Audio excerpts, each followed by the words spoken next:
Recently এরকম একটা ছবি সামাজিক যোগাযোগ মাধ্যমে ঘুরে বেড়াচ্ছে, যেখানে দেখা যাচ্ছে ইউরিন কালচার এবং সেনসিটিভিটি টেস্টে কোনো এক ব্যক্তির সবগুলো অ্যান্টিবায়োটিক রেজিস্ট্যান্স। এই ব্যক্তি সামান্য ইনফেকশনেও মারা যেতে পারে।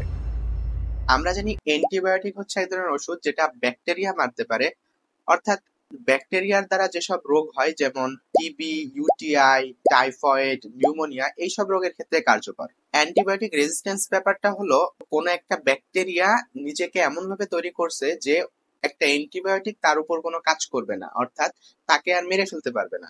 অ্যান্টিবায়োটিক রেজিস্ট্যান্স তৈরি হওয়ার অনেকগুলো কারণ আছে, তার মধ্যে সব থেকে কমন যে কারণটা সেটা হচ্ছে ডোজ কমপ্লিট না করা। একটা সহজ উদাহরণ দিয়ে ব্যাপারটাকে বোঝানো যায়। ধরুন আপনি কোনো একটা যুদ্ধে গেছেন, সেখানে আপনার বিরুদ্ধে ১০০ জন সৈন্য আছে, আপনি ৬০ জনকে মারছেন এবং বাকি ৪০ জন পালাই গেছে। তো ওই বাকি ৪০ জন কিন্তু খুব ভালো করেই জানে যে আপনি কোন কৌশলে ৬০ জনকে মারছেন। ফলে আপনি যদি একই কৌশলে আবার তাদের বিরুদ্ধে যুদ্ধে যান তাহলে কিন্তু আপনিই হেরে যাবেন। অ্যান্টিবায়োটিকের ক্ষেত্রেও ব্যাপারটা সেরকম। ইনফেকশন ভেদে অ্যান্টিবায়োটিকের ডোজ ৩, ৫, ৭, ১০ দিন থেকে শুরু করে ৬ সপ্তাহ পর্যন্ত হতে পারে।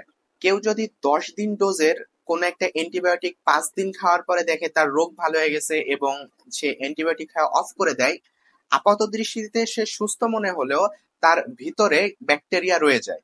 আর ওই ব্যাকটেরিয়াগুলো খুব ভালো করেই জানে যে এই অ্যান্টিবায়োটিকটি বাকি ব্যাকটেরিয়াগুলোকে কিভাবে মারছে। তাই নিজেরা এমন ভাবে তৈরি হয় যেন ওই অ্যান্টিবায়োটিকটি আর তাদের উপর কাজ না করে। এই ব্যক্তির ক্ষেত্রে সিউডোমোনাস অ্যারুজিনোসা ব্যাকটেরিয়া, এই ব্যাকটেরিয়াটা ৪০টা টেস্টেই রেজিস্ট্যান্ট। এমনকি কোলিসিন এবং কার্বাপেনেমস গ্রুপের এপিপেনেম, এরটাপেনেমের প্রতিও রেজিস্ট্যান্ট।